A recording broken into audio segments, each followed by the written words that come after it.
खोलो बंद की हो गया बैठे उसको ना। हाँ जी सेटिंग कर रहा जी बच्चा दुकान की सेटिंग करो चला आज रहना ना अपन सेटिंग करके हो जाएंगे अक्सर गा करना ना बाग देख के वापस बच जाता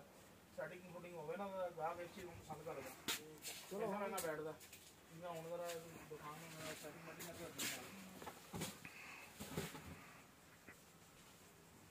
वो चार दुकान लेनी तो नहीं उधर नहीं की करनी है सही नहीं ये तो हो जाएगा आराम करेगा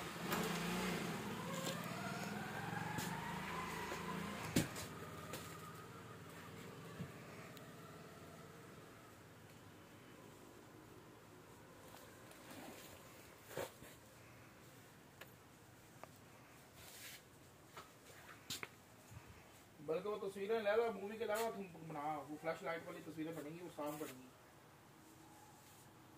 इसमें तस्वीरें साफ नहीं आनी